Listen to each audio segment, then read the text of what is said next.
name: Shine in Your Own Way. A samurai who was known for his nobility and honesty went to visit a monk to ask him for his advice. When the monk had finished his prayers, the samurai asked, "Why do I feel so inferior? I have faced death many times, have defended those who are weak. Nevertheless, upon seeing you meditating, I felt that my life had absolutely no importance whatsoever. Wait. Once I have attended to all those who come to see me today, I shall answer you," replied the monk. The samurai spent the whole day sitting in the temple gardens, watching the people go in and out in search of advice. He saw how the monk received them all with the same patience and the same illuminated smile on his face. At nightfall, when everyone had gone, he demanded, "Now can you teach me?" The master invited him in and led him to his room. The full moon shone in the sky, and the atmosphere was one of profound tranquility. "Do you see the moon? How beautiful it is! It will cross the entire firmament, and tomorrow the sun will shine once again.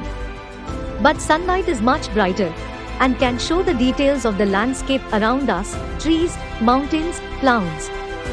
I have contemplated the two for years, and have never heard the moon say, 'Why do I not shine like the sun? Is it because I am inferior?' Of course not," answered the samurai. "The moon and the sun are different things, each has its own beauty. You cannot compare the two. So you know the answer. We are two different people, each fighting in his own way for that which he believes, and making it possible to make the world a better place. The rest are mere appearances." Story name: The Black Dot. One day a professor entered the classroom and asked his students to prepare for a surprise test. They waited anxiously at their desks for the test to begin. The professor walked around the class and handed the question papers with the text facing downwards. Once he handed them all out, he asked his students to turn the page and begin. To everyone's surprise, there were no questions, but just a black dot in the center of the page. The professor thoroughly read through everyone's bewildered expressions and said, "I want you to write what you see there." The perplexed students began to do what they had been asked to do. At the end of the class, the professor took all the answer papers and started reading each one of them aloud in front of all the students. All of them, with no exceptions, described the black dot, trying to explain its position in the middle of the sheet, etc. After all had been read, the classroom silent, the professor began to explain. "I am not going to grade you on this test. I just wanted to give you something to think about."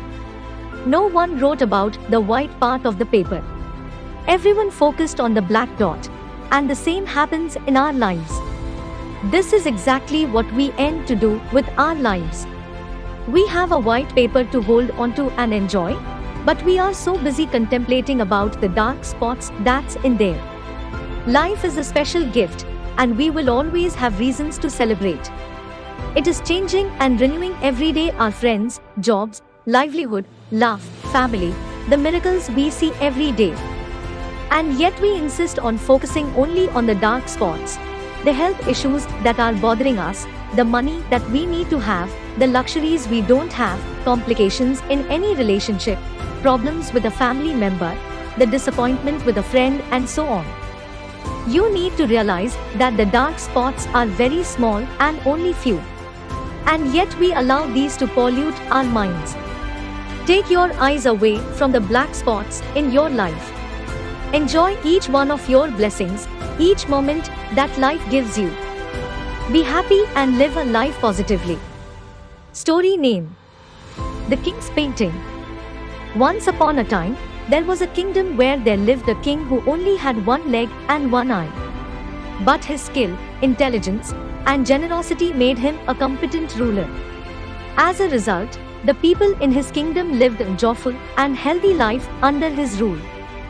Then, one day, while the king was walking in his palace, he noticed the portraits of his ancestors along the hallway.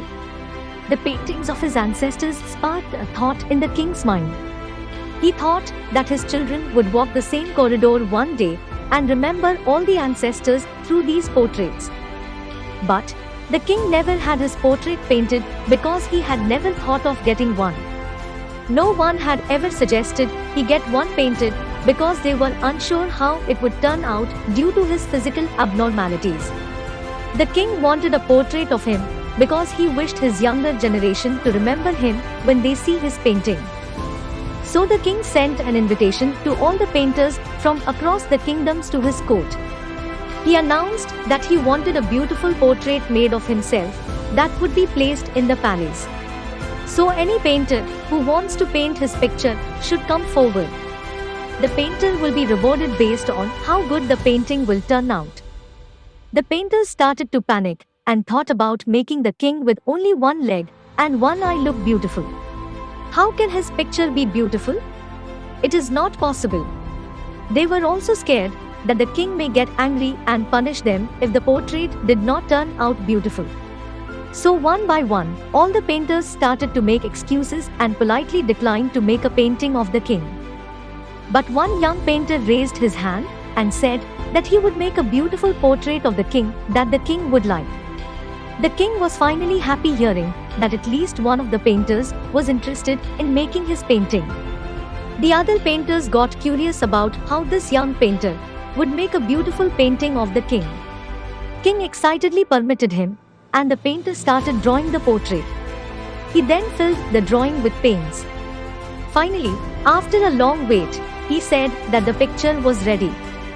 All of the courtiers, other painters were curious and nervous about how the painting would turn out. How will the portrait look beautiful with all the physical abnormalities of the king? What if the king doesn't like the art and gets angry?